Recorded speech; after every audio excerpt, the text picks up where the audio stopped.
예, 지금 막 영혼이 가시지 않은 상태이실 텐데 영화랑 하등 관계도 없는 제가 불쑥 나와가지고 무슨 GV냐고 하실까봐 좀 겸연쩍기도 하고, 네, 아무튼 여러분보다 조금 먼저 영화를 본 입장에서 그래도 뭔가 나눌 수 있는 이야기가 있을 것 같아서 저는 사실 오늘 아침 윤상입니다에 출연해주고 계신 우리 세훈 작가님만 믿고 이 팀이 로버트 저메키스 감독의 영화인 것도 모르고 할게요. 불러주시면 갈게요. 이랬거든요. 근데 역시 대단한 영화를 함께 감상하자고 해주셔서 일단 감사 말씀드리고요.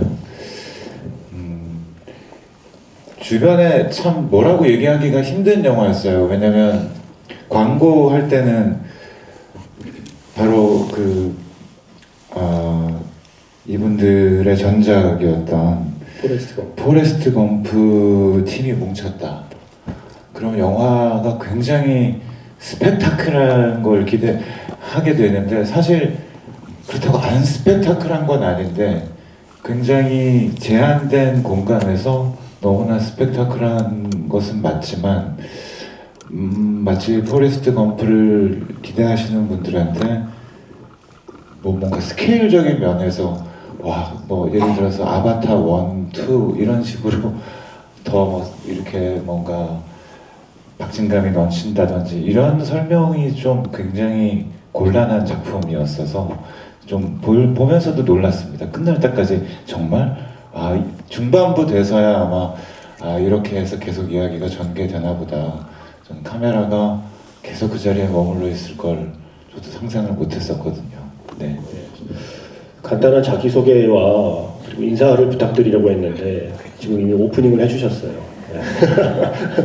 왜 이 작품을 하게 되었는지, GV 하게 되었는지까지 얘기를 다 해주셨고, 저 역시 말씀드리면 저도 사실 무슨 영화인지 모르고 GV 제안을 드리려고 하는데요. 네, 누구랑 하나요? 네, 하겠습니다. 그래서 저도 일단 하겠다고 해놓고 그 뒤에 사실 어떤 영화인지는 저도 그 뒤에 본 상태라 우리가 서로를 너무 믿고 너무 믿고 일단 이 영화 GV를 하겠다고 해놓고서 약간의 걱정은 있었어요. 그런데 영화가 별로면 어떡하지? 근데 저는 다행히 영화가 재밌었어요. 영화가 마음에 들었고 일단 어떻게 이 영화를 보았는지에 대한 얘기를 조금 더 하기 전에 그래도 약간의 사전 지식을 드리는 게 제가 할 일이니까요. 이 영화는 포레스트 검프를 만들었던 제작진이 다시 뭉쳤다라고 하는데 보통은 그 스텝 중에 한두 명만 다시 뭉쳐도 그 제작진이 뭉쳤다라는 홍보들을 많이 해요.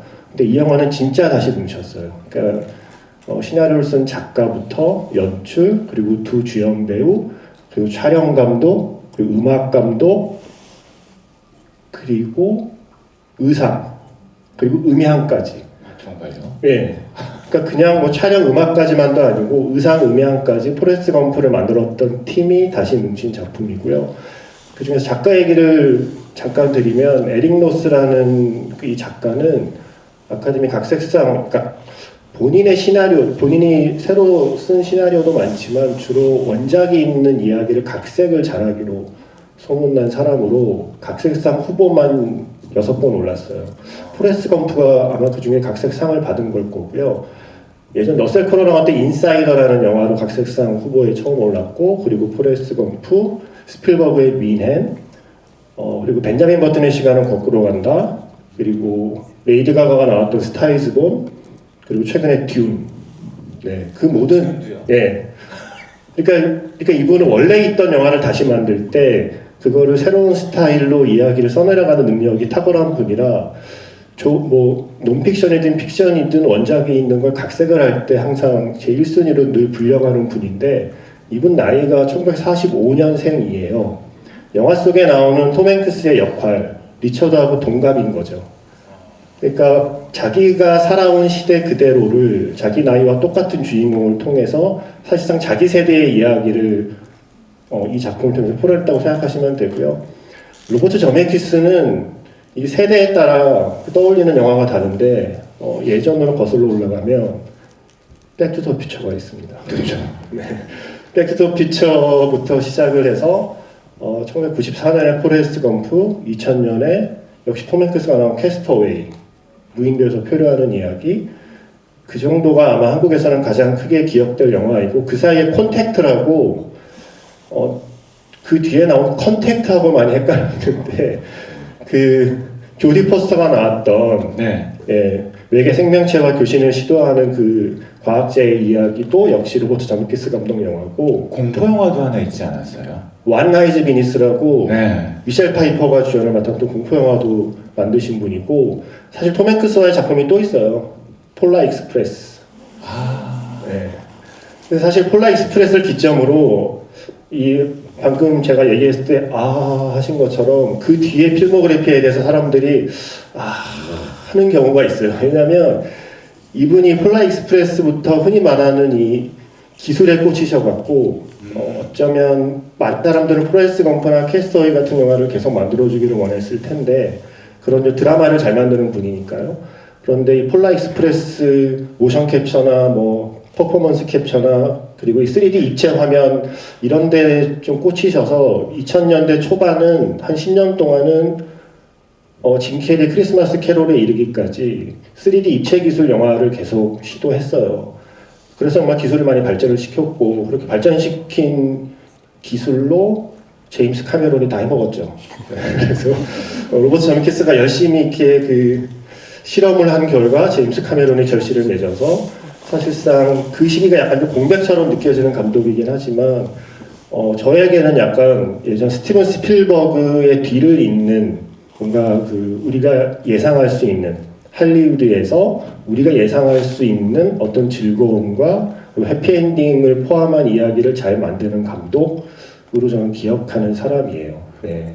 저도 뭐 전문가는 아니지만 말씀을 듣고 보니까 기술에 꽂히신 분 치고는 그래도 굉장히 드라마를 흔들림 없이 너무나 잘 가지고 그 기술을 활용하시는 것 같고, 말씀하신 각본가 에릭 로스처럼 장르 불문하고 이렇게 여러 가지 스타일의 영화를 이렇게 안정감 있게 만드는 감독이 흔치 않다라는 생각을 하게 되네요.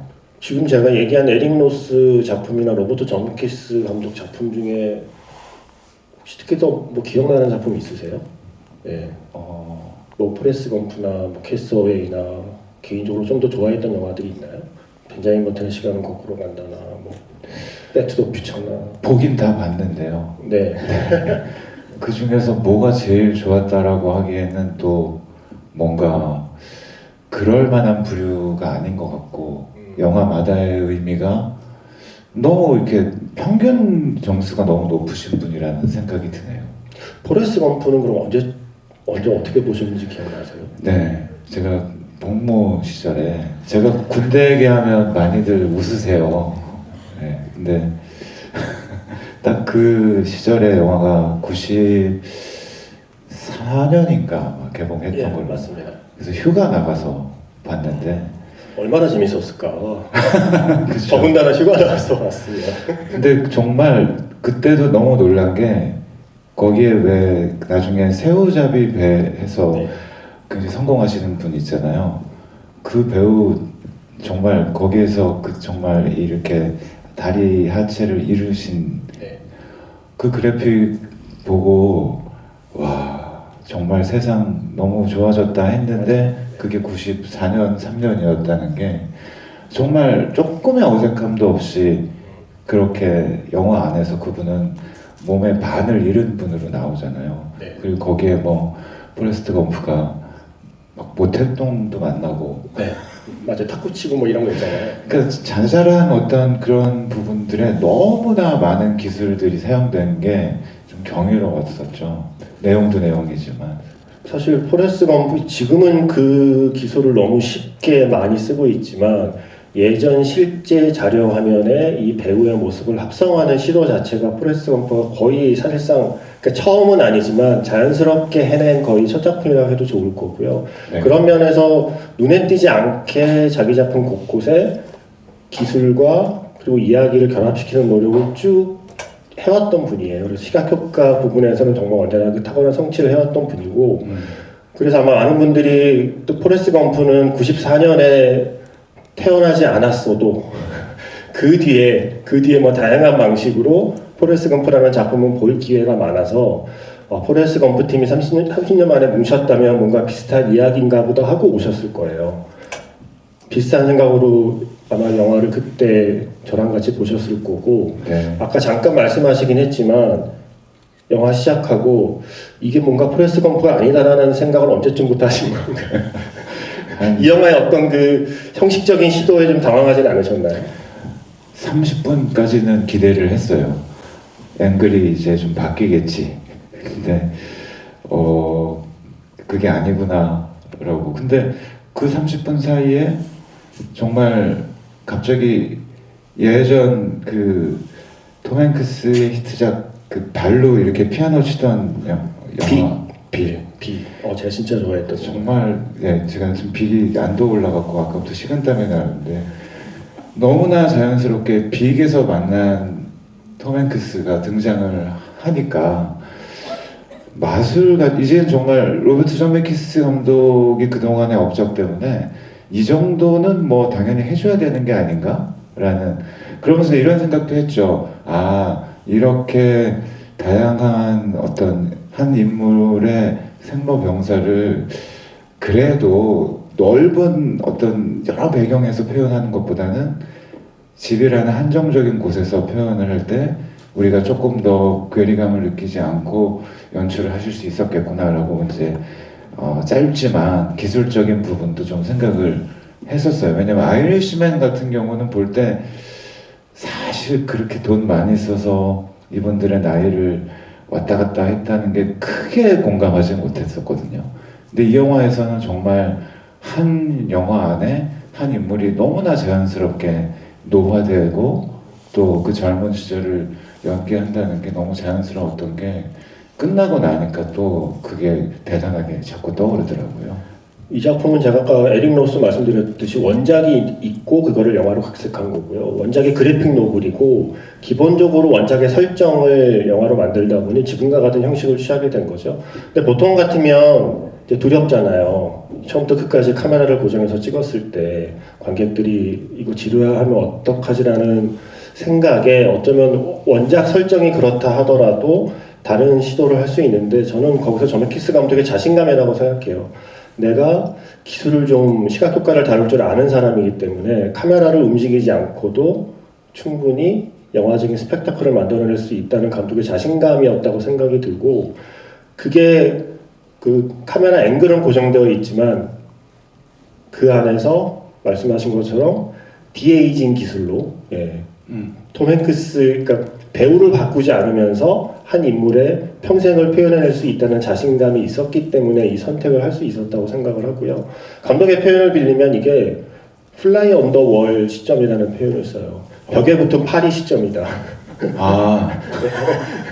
감독은 그런 표현을 쓰더라고요. 이게 집 벽에 붙어있는 파리의 시점으로 바라본다고 생각하시면 되고 자기 생각에는 처음부터 끝까지 이렇게 하나의 시점에서 전개되는 이야기를 계속 보다 보면 영화 보는 관객이 이들의 이야기에 친밀감이 생긴다는 표현을 쓰더라고요. 감독은 뭔가 감독이 정해놓은 앵글에 따라서 옮겨다니는 게 아니라 내가 계속 한 곳에 고정된 상태로 그 집에 살아가는 수많은 사람들을 계속 본다는 게 관객 입장에서 오히려 이 영화에 담긴 캐릭터들과 친밀감이 생길 수 있다고 자기는 생각했다라고 얘기를 하고 제가 아까 말씀드린 것처럼 감독의 자신감은 내가 다른 건 몰라도 폴라 익스프레스 때부터 내가 사람이 모션 캡처 퍼포먼스 캡처는 내가 시작인데 라는 그 자신감이 제대로 된 기술을 만났다고 생각해요. 예전에는 왜 그 메이킹 보면 여기 점 붙이고 막 맞아요. 그리고 이렇게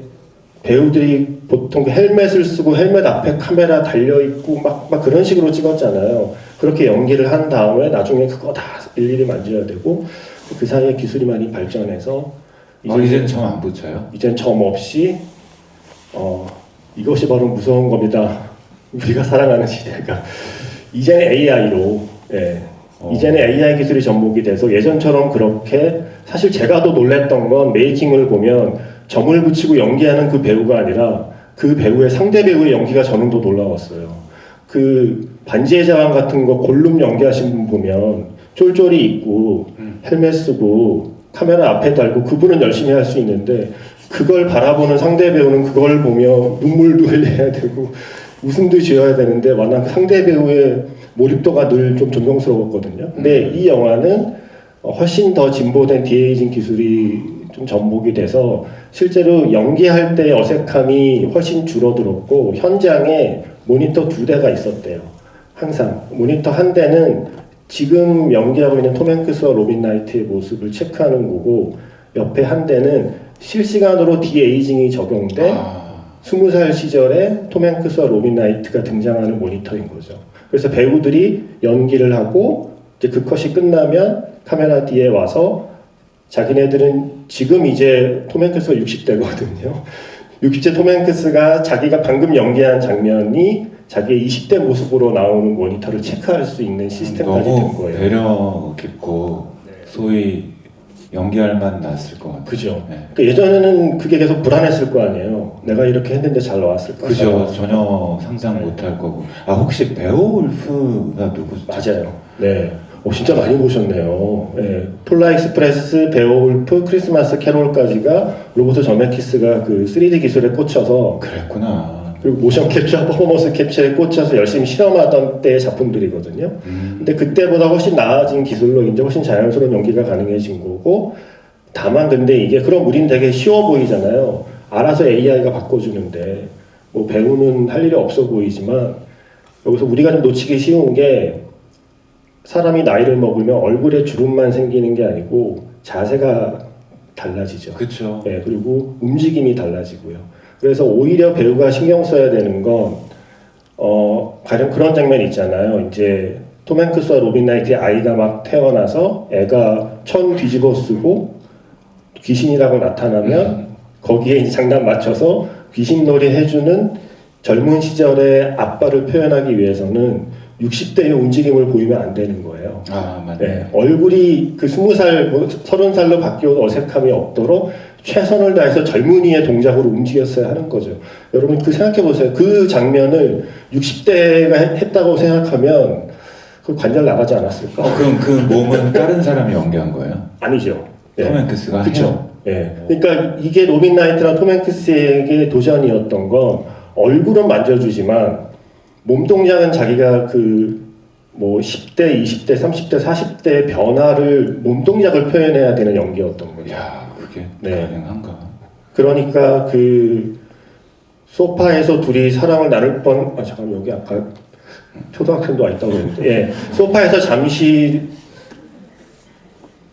둘이 서로의 얼굴을 마주볼 때, 예, 서로의 얼굴을 마주보는 장면 같은 때의 동작이 그 나이대로 보일 수 있도록 동작들을 열심히 연구해서 연기를 했기 때문에 나중에 얼굴만 바꿔 끼워도 어색함이 없는 지금의 연기가 나왔다고 생각이 들고 사실 포레스트 검프 말씀하셨는데 저는 그때 영화 끝나고 그 얘기 들었어요. 저는 이 영화에서는 기억나요. 예, 그러니까 이들이 살고 있는 집이 포레스트 검프인 것 같다. 그러니까 포레스트 검프에서는 주인공이 이것저것을 다니면서 이 사람 저 사람을 만나는 이야기라면 이 영화에서는 이들이 살아가는 이 거실이란 공간을 포레스트 검프라고 생각을 하고 가만히 그 자리에 있는 포레스트 검프를 수많은 사람들이 스쳐가는 이야기. 어떤 의미에서는 포레스트 검프를 정반대의 방식으로 만들어낸 이야기일 수도 있겠다라는 생각을 하면서 보니까 저는 포레스트 검프와 완전히 다른 영화 같지 않고 어쩌면 같은 이야기를 정반대의 방식으로 풀어낸 영화라는 생각도 좀 들었어요. 근데 이제 그 포인트가 저도 여러분께도 궁금한 게 과연 친구분들이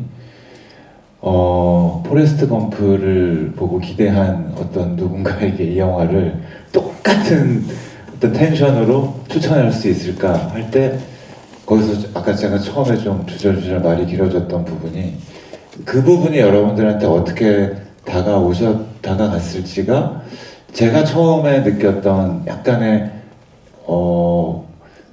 혼란스러워 계속 이렇게 갈래나? 그 약간 어떡하지? 이랬는데 결국 보고 있다가 보면 아, 정말 만든 분들이 수많은 생각을 해서 이렇게 결과를 냈다에 동의하게 되지만 그래도 뭔가 취향의 차이에 따라서는 이 영화가 굉장히 정적으로 보여질 수도 있지 않을까? 뭐 그런 생각은 했었습니다. 그래서 감독이 그 질문 많이 받았어요. 영화가 너무 연극 같다라는 얘기를 들으면 감독이 늘 반박을 하는 게 연극에는 클로즈업이 없다. 클로즈업은 영화만이 할 수 있는 일이고 나는 그래서 이 영화가 순간순간 카메라 앞으로 배우가 다가오는 순간이 있잖아요. 네. 가령 로빈 나이트가 그 우리 딸이 벌써 대학에 갔네 한 다음에 그 자리에 있는 채로 나이가 먹고 주름진 얼굴 다음에는 세월이 이제 흐른 뒤로 바뀌잖아요. 그런 식의 클로즈업은 연극은 해낼 수 없고 영화만 해낼 수 있고 무대 위의 배우를 멀리서 바라보는 것과 내 앞으로 다가온 그 영화 속 인물의 얼굴을 가까이 살피는 데서 오는 감정의 차이는 자기는 다르다고 생각한다. 그거는 영화만이 해낼 수 있는 영역이고 이 영화는 그래서 클로즈업이 중요했고 그래서 자연스러운 디에이징 기술이 필요했다라는 이야기를 하고 있고 그리고 사실 제가 그때 저도 그 얘기 들었었는데 제가 이 영화를 20살 때나 30살 때 봤으면 지금보다는 조금 덜 재밌게 봤을 수도 있겠다는 생각을 저는 했어요. 어쩌면 영화 속에 담겨있는 주인공들의 시간 가운데 내가 실제로 나도 좀 겪어낸 시간이 많을수록 과연 부모님이 이렇게 뭐 요양원에 가거나 뭐 아니면 가까운 사람을 떠나보내거나 이런 경험이 한두 개라도 좀 더 겹치는 게 더 많을수록 이 영화는 처음에는 고정되어 있는 카메라 때문에 조금 답답함을 느끼다가도 어느 순간부터는 내가 아는 어떤 감정들을 자연스럽게 영화 속에서 캐치하게 되는 이야기가 아닌가라는 생각을 했어요. 혹시 영화 보시면서 개인적으로 이렇게 좀 나도 좀 공감할 것 같은 어떤 순간들이나 뭐 그런 장면들이 혹시 좀 있었나요? 남들이 공감한다고요? 그러니까 영화 보시면서 네.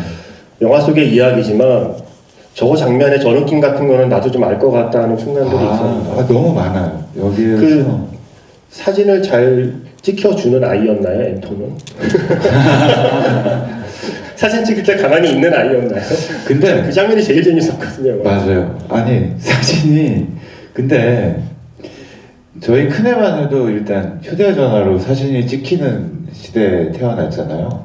근데 이제 제가 어릴 때는 사진은 아주 특별할 때 찍는 거여서 그걸 그래서 뭔가 제 사춘기 때는 꼭 사진 찍는다 그러면 딴 데 보고 저도 좀 그런 사춘기였거든요. 다 비슷했구나. 네. 아빠들은 왜 이렇게 열심히 사진을 찍었을까요? 그러니까요.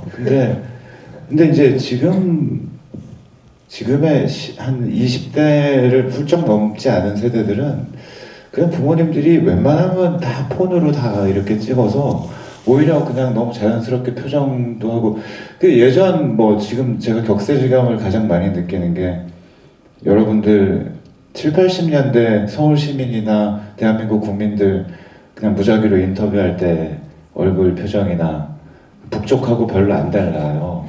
근데 지금은 너무나 자신 있고 뭔가 자기 할 얘기 너무나 또박또박 하는 게 그런 카메라가 특별한 게 아니라고 생각하는 정서 그것도 큰 몫을 하는 것 같고 저는 개인적으로 집중할 때 조금 어려웠지만 굉장히 저는 이제 미국에서 한 7년 정도 시간을 보냈었거든요. 30대 중반부터 거기에서 이제 그 레이지보이라는 이제 그 의자 개발자가 그 집에 살았던 건 몰랐지만 처음에는 이지보이에서 이거 아닌데 레이지보이는 안락한 그런 의자의 대명사가 되어 있어요 미국에서. 네. 그래서 우리는 아직 레이지보이 그러면은 이제 뭐 아는 사람만 쓰는 표현일지 몰라도 거기는 그렇게 막 이렇게 접히고 링클레어라고 하나요?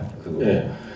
리클라이너 뭐 네. 그런 의자의 거의 대명사인데 그게 굉장히 코믹스럽게 있었고 그 부분이 이제 굉장히 기억이나 영화 외적으로 그리고 또 하나는 이제 그 집에 아주 잠깐 살았던 흑인 가족들이 면허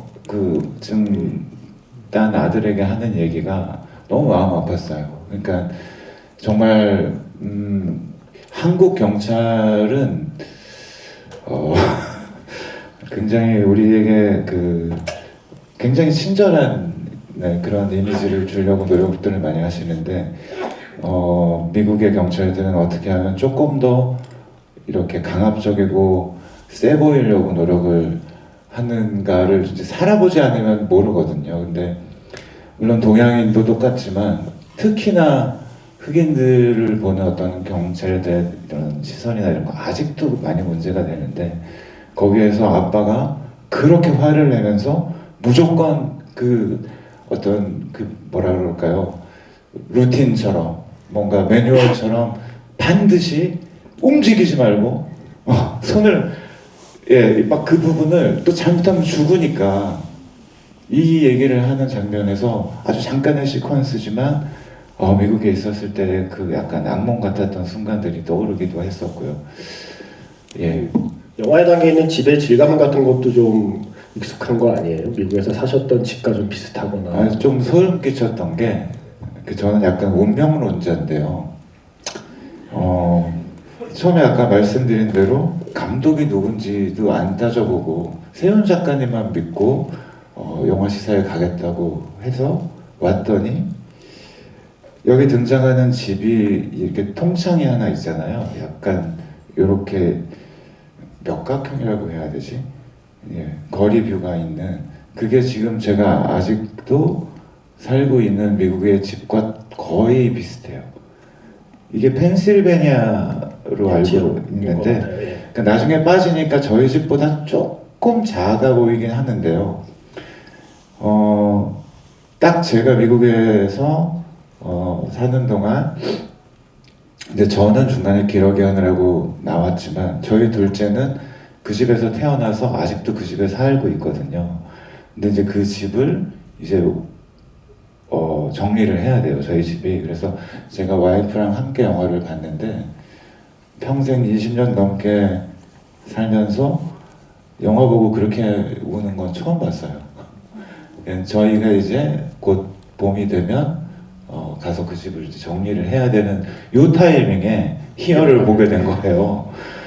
그러니까 저도 그동안 사느라 바빠서 서로 이해 안 하려고 이제 좀 선을 그었던 감정들이 와이프가 이렇게 울고 있으니까 이 영화 하나 본 걸로 뭔가 말로 못했던 그런 뭐 감정이나 이런 것들을 다시 한번 느낄 수가 있었고 그런 면에서 좀 약간 소름이 돋더라고요. 아니 이 타이밍에 이 영화가 공짜로? 네, 저는 뭐 그래서 언젠가 그런 얘기를 둘째가 했어요. 왜 나는 한 번도 이사를 안 가고 똑같은 집에 살아야 돼. 그래서 제가 속으로 야, 너 그게 얼마나 축복 같은 일인데 배부른 소리 하고 앉아있냐. 왜 이러냐면 저는 만약에 제가 20살이 될 때까지 한 15번은 이사를 다녔었거든요. 그래서 한 집에 좀 오래 살아보는 게 어떻게 보면 저희 로망이었는데 반대로 둘째는 태어난 집에서 아직까지 살고 있다는 게 좀 불만이었던 친구라서 그런 것도 개인적인 감정으로 굉장히 의미가 있었어요. 네, 이게 제가 제 친한 그 후배 기자랑 그런 얘기 했었어요. 한국에서는 이 영화 만들기 힘들 거다. 한국에서는 재건축 이슈와 재개발 이슈가 사방에 그렇죠. 있기 때문에 그럼요. 아예 한 곳에 이렇게 한 집에 이렇게 거의 100년 넘은 집이 존재하기 힘든 나라에서 살고 있는 우리로서는 아마 영화를 만들어도 좀 다르게 만들 수밖에 없을 거다라는 얘기를 했었고 그래서 그때 영화를 보고 나왔을 때 저는 이 영화에 담겨있는 시간에 대한 공감은 제가 할 수 있는 부분이 많았는데 특히 아버지와의 관계가 어쩌면 약간 저랑 되게 비슷해서 그런 걸 많이 공감하면서 봤지만 제가 몰랐던 거는 공간에 대한 느낌이거든요, 사실은. 그러니까 공간에 대한 느낌은 아마 특히 더 비슷한 공간에 머물렀던 경험이 있기 때문에 그건 아마 저로서는 계속 샘나는 저는 느낄 수 없는 포인트를 계속 느끼시면서 영화를 보셨을 거고요. 아까 잠깐 그 리클라이너 체어 말씀하셨지만 이걸 만약에 우리나라에서 만들었으면 아마 우리 모두가 영화를 보면서 이렇게 본능적으로 떠올릴 수 있는 우리가 알만한 역사적인 사건들이 어떻게든 반영이 되었겠죠. 근데 그쵸. 이거는 미국에서 만든 영화라서 미국적인 인물과 미국적인 그 시대 흐름들이 어떤 장면은 도드라지게, 어떤 장면은 도드라지지 않게 이제 표현되어 있는 거거든요. 이게 이제 미국 땅에 백인들이 건너오기 이전에 원주민들이, 물론 그 전에 공룡은 나오지만 일단 공룡은 빼고 17세기 원주민의 이야기로 시작을 해서 18세기 벤자민 프랭클린은 미국 100달러 지폐에 계신, 그리고 그분이 유명한 발명가이기도 하셨어요. 정치가이기도 하지만, 그래서 우리는 사실 잘 모르는 미국 역사지만 미국 사람이라면 어릴 때 다 배웠을 역사들이 언급되는 거거든요. 벤자민 프랭클린은 원래 영국 편에 서는 척 하다가 분위기를 보아하니 미국이 독립할 것 같으니까 나는 미국 독립에 한 표 해서 이제 갈아타신 분이고, 그 아들은 그래도 우리가 어찌 영국을 버리나이까 하다가 이제 감옥 간 사람이라서 아버지와 아들이 정치적인 견해로 완전히 갈라선 케이스이기 때문에 영화에 언급이 된 거고요. 그리고 벤자민 프랭클린은 실제로 발명가라서 피레침을 발명한 분이잖아요. 그래서 실제로 비 오는 날 연날려서 피레침을 발명하고 그때가 아들 같이 데리고 나가서 아들 벼락 맞아 죽을 뻔하고 했던 그 사건이잖아요. 그러니까 아들이 아버지를 좋아할 리가 없죠. 그래서 그런 이야기들이 영화에 이제 그 잠깐 언급이 되는 거고, 그리고 처음에 그 집에 산골로 나오는 그 비행사 부부. 네. 그 중에 나중에 사실 그게 저메키스 감독이 말하는 삶의 아이러니거든요. 항상 그 포레스트 검프에서도 이야기하는, 언제 비행기 사고로 죽을지만 걱정했는데 결국 독감으로 죽는 게 인생이다 라는 이야기를 그 사람을 통해서 하고 있는 건데, 그 사람이 죽은 독감이라는 게 그 스페인 독감이 유행했던 1918년 무렵의 풍경이잖아요. 그러니까 그때의 풍경이 그 사람의 이야기로 담겨 있는 거고, 리클라이너 체어는 실제로 1927년부터 이렇게 저도 막 자료를 찾아봤더니 실제로 미시간에 있는 어떤 사람들이 팔기 시작해서 히트를 쳤는데, 중간에 보면 미시간의 투자자들이 투자하려고 한다라는 얘기 나오잖아요. 네. 사실은 그 의자를 먼저 개발한 사람들이 있을 거라는 상상을 덧붙인 거예요. 네, 그러니까 말씀하신 리클라이니 체어는 미국 사람들이 다 아니까, 네. 사실은 이게 우리가 아는 그 사람들이 처음 발명한 게 아니라 누가 먼저 발명했는데 그 발명가 부부가 아마 이 집에 살았을지 몰라라는 상상을 이제 덧붙인 거고, 그 뒤에 나왔던 것 중에는 가령 이제 TV 화면을 보시면 이게 대충 어느 시대인가가 이제 지나가는 거죠. 맞아요. 둘이 결혼할 때쯤에는 비틀스가 흔히 말하는 브리티시 인베이전이라고 해서 미국의 에드 설리반 쇼에 출연한 게 1964년이니까 그때 결혼한 거고요. 제가 재밌었던 건 뒤에 그 딸이, 바네사가 그렇게 착하던 딸이 아니나 다를까 이제 반항심에 불타서 시기를 보냈던 게 80년대인 것을 짐작할 수 있는 것 중에 하나는, 물론 의상만 봐도 짐작은 되지만 그 TV 보고 에어로빅 하잖아요. 맞아요. TV 속 에어로빅 하시는 분이 제인 폰다잖아요. 네. 제인 폰다라는 배우가 나이 40대에 에어로빅 비디오를 내놓으면서 거의 그쪽에 선구자세요. 그 뒤에 한국에서도 뭐 다이어트 비디오 인기 끌고, 황신혜 씨가 뒤를 이었죠. 그죠. 이소라 씨 뭐 다이어트 비디오, 요가 비디오를 전혀 모르시는 분도 있겠지만 원스 어폰 어 타임 인 코리아의 그런 시절이 있었습니다. 그래서 그 비디오의 원작격이 미국에서는 제인 폰다가 80년대거든요. 그 제인 폰다를 느슨한 모델로 삼은 게 서브스턴스의 데미 무어예요. 네. 그 제인 폰다의 그 삶의 굴곡을 느슨하게 가져와서 데미 무어를 그 연기한 서브스턴스 역할을 만든 거거든요.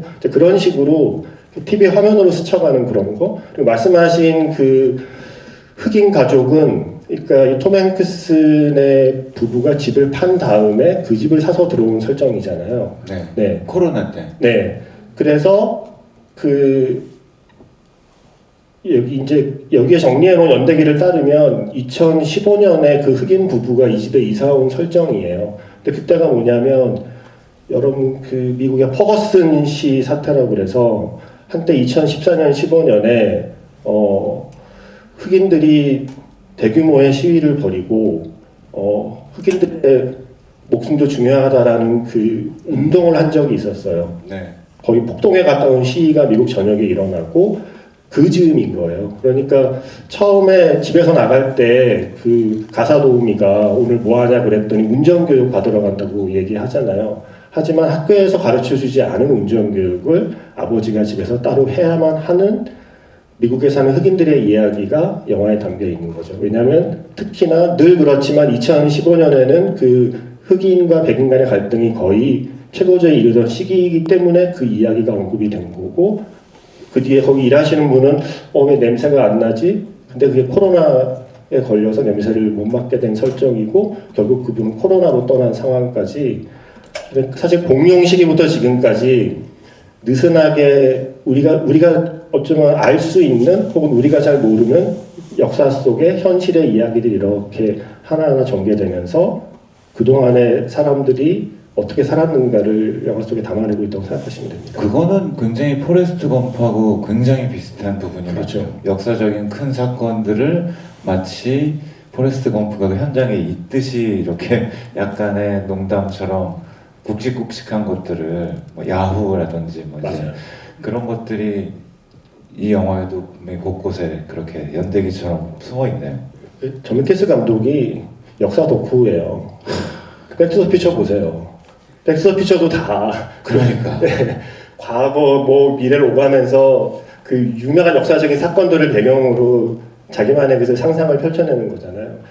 그 사람 안 변해요. 저미키스 감독이 많이 달라진 것 같지만 자기가 계속 좋아하고 잘 만드는 걸 조금씩 다른 방식으로 계속 만들고 있는 거라고 생각하시면 될 것 같아요. 근데 정말 그런 거 보면 이분 아까 기술은 저메키스가 만들고 덕은 카메론이 봤다고 하셨는데 갑자기 위대해 보입니다. 그동안 이분은 그냥 점잖은 감독이라고 생각했는데 네. 사실은 굉장히 파이오니어적인 분이네요. 그렇죠. 그리고 이 아까 말씀드린 대로 에릭 로스라는 작가는 영화 속 톰 행크스가 연기한 배역과 동갑인 셈이고, 이 감독의 나이는 그 영화 속의 톰 행크스의 동생, 나중에 입대하는 그 짐이랑 같은 나이라고 보시면 돼요. 1952년생이거든요, 감독님은. 그러니까 작가와 감독 모두 자기가 살아온 시대의 이야기를 하면서 자기와 다른 세대여도 공감할 만한 모두의 시간을 담아낸 이야기라고 저는 생각을 해요. 그래서 저도 사실은 이렇게 막 울컥울컥 하다가 눈물을 흘리지는 않고 있다가 아주 블루 리본에서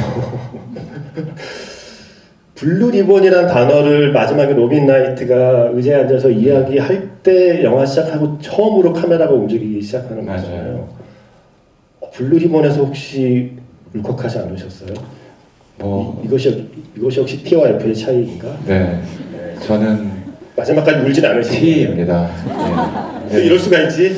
뭔가 근데 제가 우리 작가님하고 얘기하다 보면 똑같이 본 영화에서도 확실히 작가님이 감동받는 포인트가 저랑 너무 다른 게 신기하고, 그래서 저도 굉장히 어떻게 보면 잘 이해를 못하는 부분이 많은데 조심해야겠다.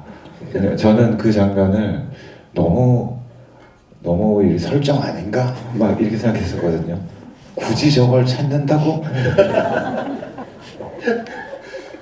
근데 저는 그 장면이 왜 울컥했냐면, 물론 거기서 처음 카메라가 움직여서 드디어 카메라가 움직여서 해서 울컥한 거 아닙니다. 혹시나 또 오해하실까봐. 내가 지금까지 이 순간만 기다렸어 해서 눈물이 나온 건 아니고, 그 전에 그 아이가 리본을 찾지 못했을 때 네. 두 사람이 나눈 대화가 뭐냐면, 이 순간은 아마 이 아이가 평생 기억할 거다라는 얘기를 했잖아요. 아빠가 얘는 아마 이 순간은 평생 기억할 거야. 근데 정작 그 순간을 평생 기억했던 건 로빈 나이트였던 거죠.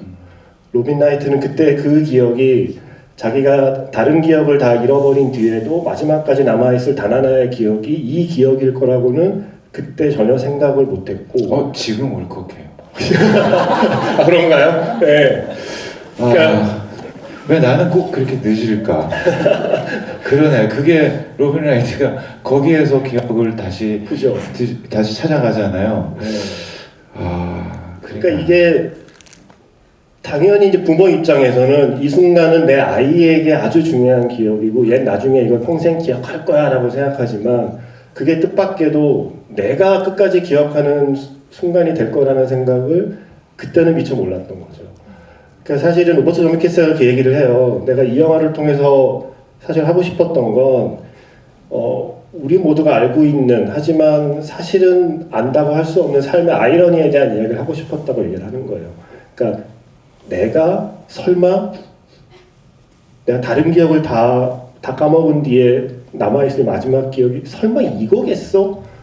라는 생각조차 하지 않았을 그런 시간들이 어쩌면 나의 마지막 기억이 될 수도 있다. 그러니까 지금 그게 사실은 그래서 외국에서는 포레스트 검프에 나온 그 명대사 있잖아요. 초콜릿 상자. 네. 인생은 초콜릿 상자와 같아서 뭐가 걸릴지 모른다라는 그 대사를 조메키스가 한 번 다시 만든 영화다라는 리뷰들을 많이 하고 있더라고요. 결국 여기에서 말하는 초콜릿은 시간인 거죠. 내 삶의 내가 지금까지 살아온 수많은 시간 중에 어떤 게 나의 마지막 기억이 될지, 어떤 게 나의 인생에 정말 기적같이 오래 남을 기억이 될지는 누구도 알 수 없다. 라는 이야기를 하기 위해서 이렇게 이 영화를 만든 것 같아요. 전 개인적으로는 여기에서 톰 행크스의 아버지가 결국에 지금 우리 사회에서도 어려운 그 며느리가 끝까지 모시다가 돌아가신 거잖아요. 근데 제가 미국에 있을 때 잘은 몰라도 백인 가정에 그런 집 거의 없거든요. 근데 그게 과연 현지인들이 볼 때 얼마나 공감을 할지 조금 의문이었어요. 우리가 약간 지금 우리가 대추나무 사람 걸렸네라는 드라마를 볼 때의 느낌이랄까? 네. 약간 전원일기를 우리가 좀 지금 보는 느낌? 그런 느낌으로 보지 않을까요? 어떻게 보면 미국 내에서도 굉장히 더 가정적인 그런 가족이 아닐까. 어떻게 보면 톰 행크스가 무기력해서 그런 결과가 나왔을 수도 있겠지만 어떻게 보면 여리고 착해서 그러지 않았을까. 지금 저는 또 약간 이제 지금 이 시국에 이 영화를 볼 때 백인들 예전에는 이제 백인들 그러면 왜 우리 6.25 때 뭐 제가 겪진 않았지만 기분이 초콜릿 그러면 진짜 오랜만에 듣는데 6.25란 말을. 그러니까 막 그 선한 큰 눈으로 아이들에게 초콜릿을 주던 착한 아저씨들 이런 거 지금 생각 안 나잖아요. 지금 딱 미국 그러면 노랑머리 아저씨가 진짜 근데 이제 영화를 보면서 맞아 내가 어렸을 때 생각했던 미국이란 나라의 백인들이 저렇게 서로 우리보다 더 정이 많은 것 같아 보였던 시절이 있었는데 마치 그런 것들을 자기들이 이제 정말 이제 천연기념물 같이 된 어떤 한 가정을 보여주고 싶어 한 게 아니었나 라는 그런 생각도 좀 들었어요.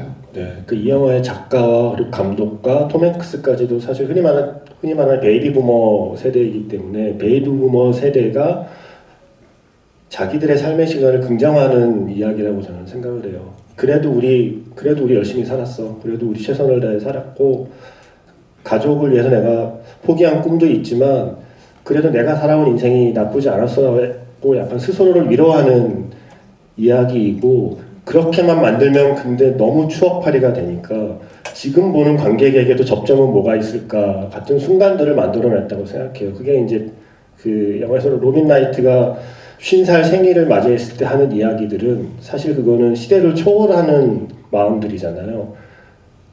내일로 미루고만 살았다.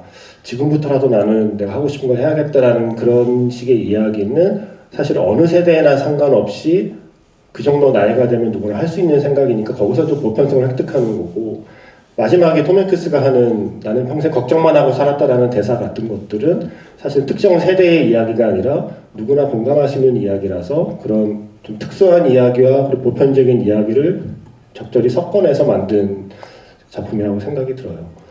맞다. 예. 질문 기회 드릴 수 있는데. 네. 저희만 너무 떠들었나요? 네. 그 혹시 근데 저희가 만든 것도 아닌데 저희가 그러니까요. 네. 저희끼리 막 지금만 너무 열심히 떠들었네요. 네. 그 혹시 뭐 전화 혹은 우리 윤상식께 이 영화 관련해서 질문하고 싶으신 게 있으신 분은 손을 들어주시면 계신데 마이크를 네. 드리시면 되죠. 일단 앞에서부터 가죠. 네. 앞에서부터 볼까요? 감사합니다. 네. 저 윤상 가수님께 여쭤보고 싶은데요. 저는 이 영화를 보고 그 윤상님의 6집에 있는 그땐 몰랐던 일이나 기억의 상자를 열다가 떠올랐는데 혹시 가수님께서 이 영화를 보고 떠오르신 그 곡이나 어울릴 법한 추천곡 혹시 있으실까요? 아유, 추천곡이라기보다 저는 일단 그 앨런 실버스트리라는 음악 감독이 굉장히 오랫동안 미국에서 여러 헐리우드 제작들을 만드셨는데 이 영화에서도 포레스트 검프와 똑같은 팀이 같은 제작진들 중에 어떻게 음향 감독님까지도 다 똑같은 분들이 30년 동안 아무도 세상을 먼저 떠나지 않고 모여서 저런 작품을 만들 수 있었을까가 너무 부러웠어요. 그래서 음악하는 입장에서 이 작품을 볼 때 앨런 실버스트리가 메인 테마를 생각할 때 정말 고민 없이 곡을 만들 수 있지 않았을까. 정말 30년도 더 된 친구들이 열심히 이런 작품을 만들어서 나한테 음악을 부탁할 때 나는 어떤 기분이 들까. 이런 걸 생각할 때 좀 복잡해지더라고요. 지금 우리 구조는 물론 이분들도 치열한 경쟁 속에서 살아남은 분들이겠지만 현재 지금 대한민국의 대중문학에서 과연 이렇게 30년 동안 한 팀을 다시 꾸릴 수 있는 뭔가 그런 팀들이 쉽게 떠오르지가 않았었고 그래서 앨런 실버스트리가 굉장히 부러웠습니다. 네. 그리고 뭐 아까 말씀하신 음향뿐만 아니라 각본가, 뭐 조명팀 지금이 또 100세 시대라는 걸 증명하는 영화 아니겠습니까?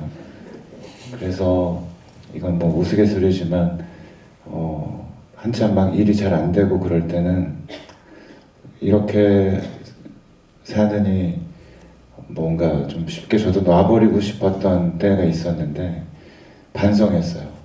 건강하자. 그래서 꼭 진짜 뭐 지금이라도 늦지 않았으니까 지금 저에게 굉장히 귀한 인연들을 조금 더 오랫동안 같이 그 인연을 가져가다 보면 또 우리끼리 할 수 있는 이야기가 생길 수 있지 않을까. 굉장히 긍정적인 힘을 많이 주는 영화라고 생각이 들었습니다. 물어보신 질문과는 조금 다른 답이지만 딱히 제 곡 중에서 어떤 곡이 떠오른다기보다는 부럽다라는 감정이 컸던 것 같아요. 네. 집에 가시는 길에 앨런 실베스트리 음악들을 이렇게 들으시면서 가도 좋을 것 같아요. 저는 특히 캐스터웨이의 그 앨런 실베스트리가 작곡한 캐스터웨이 테마를 너무 좋아하거든요. 윌슨이 떠나갈 때 나왔던 그 테마만 들으면 지금도 제가 눈물이 나거든요. 재밌는 얘기 재미 모르겠지만 아시는 분은 아시겠지만 톰 행크스의 사모님 이름이 리타 윌슨이잖아요.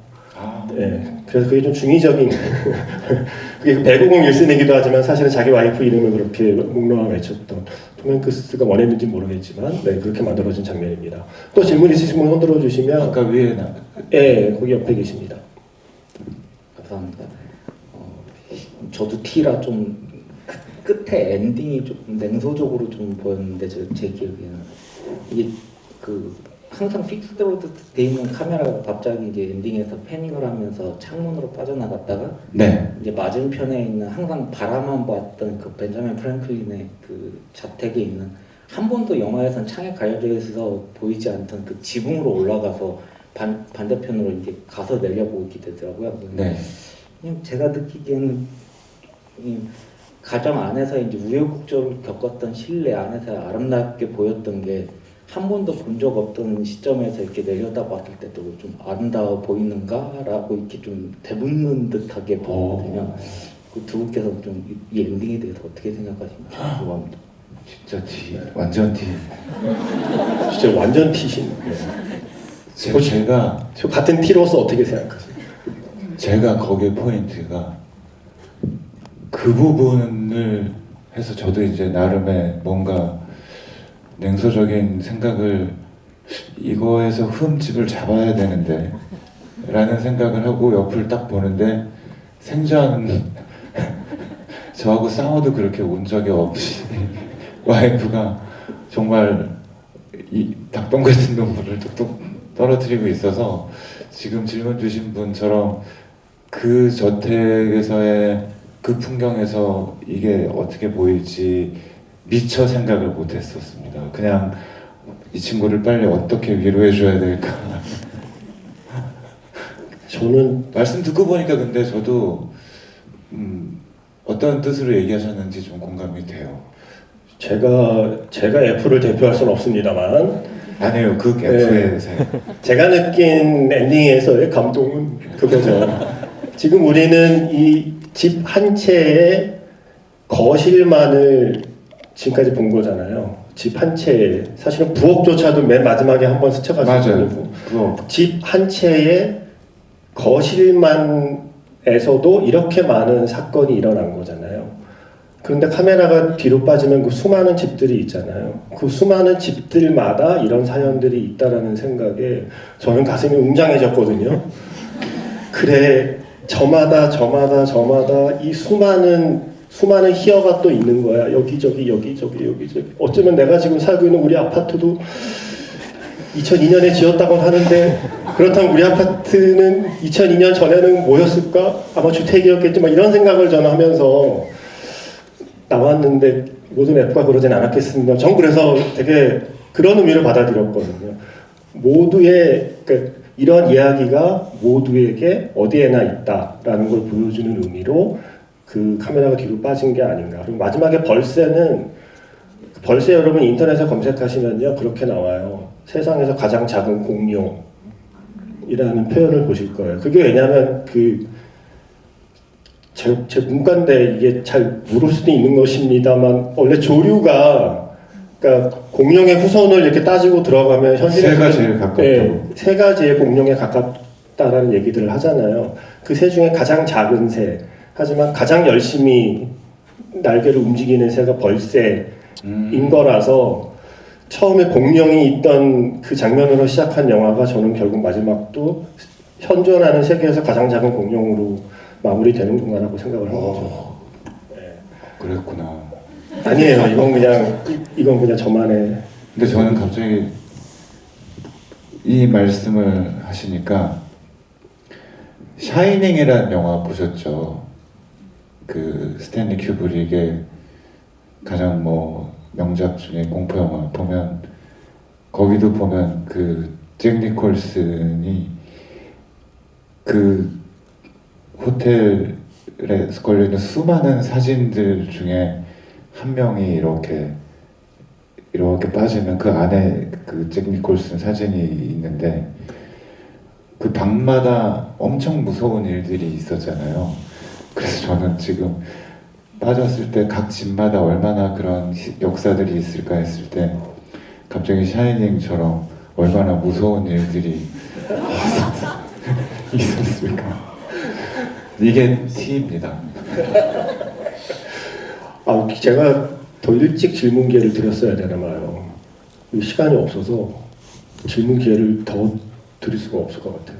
아 정말요? 네, 이제 마무리 하셔야 마무리하셔야 돼요? 네. 아, 지금 마무리하라고 자꾸 앞에서 X를 자꾸 그리고 있어서 아 자꾸 큰 X를 그리고 계셔서 그래서 이제 좀 마무리를 해야 될 시간인 것 같아서 근데 어쨌든 뭐 T도 F도 영화를 재밌게 보신 거죠? 저는 아까도 말씀드렸지만 좀 심하게 운명주의자가 된 것 같아요. 운명론주의자. 이게 정말 이 기분은 하필 이 타이밍에 이 영화가 개봉을 해서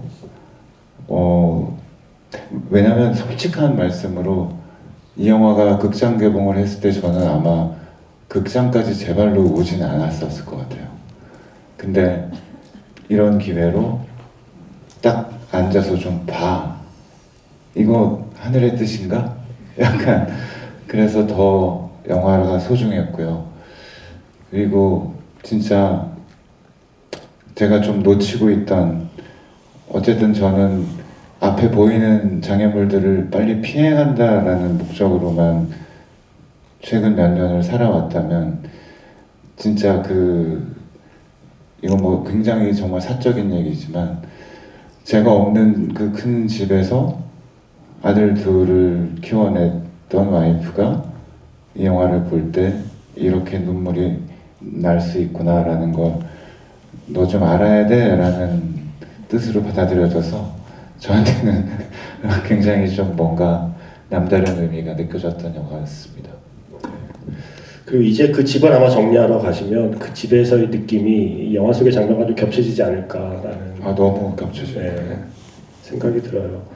저는 사실 워낙에 이 사물들과 대화를 많이 하는 사람이라서 저는 제가 몰던 차 떠나볼 때도 그렇거든요. 예, 그래서 그런 사람이라서 그래서 저는 그 집 이사할 때마다 짐 다 뺀 집에 가서 꼭 사진 찍고 이렇게 그 집과 혼자 교감하고 나오는 스타일이라서 저에게는 이 영화가 좀 특별했어요. 그러니까 어쩌면 누구나 경험했을 감정이고 누구나 경험했을 시간이지만 어쩌면 누구도 한 번도 만들어주지 않은 이야기였는지도 모른다는 생각을 했어요. 이게 아마 흥행이 잘 안 될 것 같아서 어쩌면 사람들이 지루해할지도 몰라서 아마 아무도 지금까지 시도하지 않았던 방식의 이야기가 아닐까. 하지만 내가 아는 어떤 것들에 담겨있는 이야기를 이렇게 만들어줘서 저는 사실 좀 고마운 마음이 들었습니다. 내가 그동안 거쳐왔던 공간들에 대한 생각, 내가 그동안 함께 내 주변을 스쳐갔던 사람들에 대한 생각,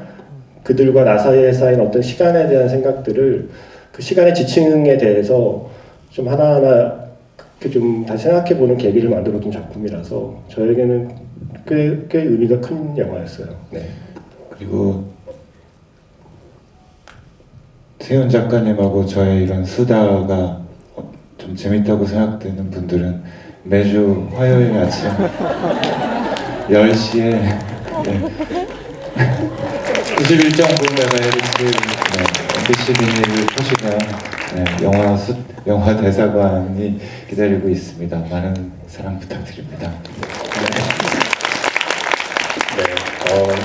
어느 화요일이지만 일주일 내내 하고 계시니까 9시에 9시 채널을 맞추시면 윤상 씨의 목소리를 들을 수 있습니다.